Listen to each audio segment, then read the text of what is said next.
Press registrar कार्यालय पोखराका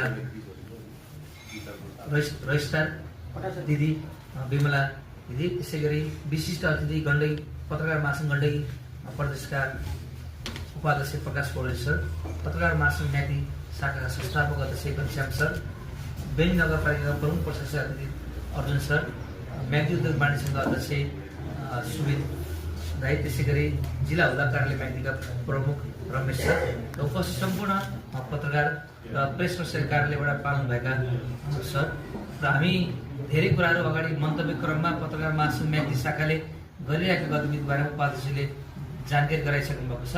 म त्यतातिर जोड्न चाहिने र समग्र म्याग्दी जिल्लाको पत्रकारिताको विषयमा हामी गरेका कार्यक्रमहरूको विषयमा पनि यहाँ धेरै कुराहरू चाहिँ स्वागत मन्तव्यमा आइसकेको पनि छ र म्याग्दी जिल्लामा हामी 1 वर्ष पुगेको छ हाम्रो कार्यकाल आइसकेको।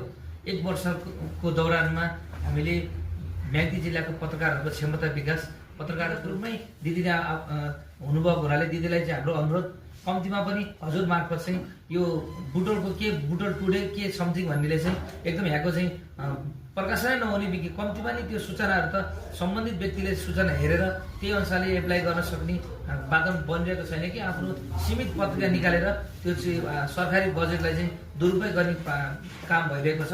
यसलाई पनि आगामी आर्थिक वर्षमा चाहिँ प्रमुखज्यू मार्फत यसको चाहिँ सुधारको लागि सम्बन्धित निकायहरूको पहल हुनेछ। हाम्रो मुटु हो, हामीले चाहिँ धेरै कार्यक्रमहरू पनि प्रेस रक्षा कार्यालयबाट गर्ने हामीले प्रयास गरिरहेका छौँ। एआई र यो मोबाइल पत्रकारिता तालिमको विषयमा चाहिँ हामीलाई सङ्ख्याको हिसाबले गर्दा हामीले 30 जनाको सङ्ख्यामा चाहिँ तालिम गर्नुपर्छ भन्ने किसिमको सुझाव आएको हुनाले हामी यसरी तालिम गरिरहेका छौँ।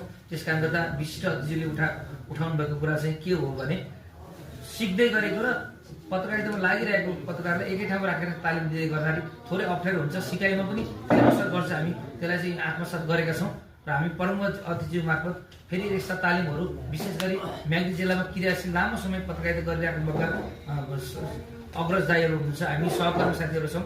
हामीलाई पनि लक्षित गरेर थोरै हामी यस्तै एउटा पत्रकारितामै इन्भल्भ भइरहेकोलाई लक्षित गरेर छुट्टै त्यस्ता तालिमहरू पनि हामीले अपेक्षा गरिरहेका छौँ। त्यो तालिमको लागि पनि सहजीकरण गरिदिनको लागि म प्रमुखज्यूलाई अनुरोध गर्दै यहाँको बसाइ र विशेष गरी अब आजको प्रशिक्षक ज्यूको विषयमा मैले जानकारी गराएँ।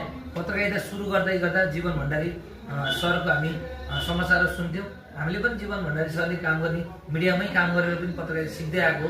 नेपाल एफएम नेटवर्कमा सरले माथिबाट समाचार पढ्नुहुन्थ्यो, जिल्लाबाट जानी नजानी हामीले यहाँबाट समाचार पठाउँथ्यौँ। त्यो एउटा अभ्यासबाट पत्रकारिता सुरु गर्दै गरेको सर केन्द्रमा पत्रकारितामा जमिराख्नु भएको छ। हामी जिल्लामा सङ्घर्ष गरिरहेका छौँ। दुवैजनाको यसरी पत्रकारिता भेट भइरहेको छ। अहिले एआईको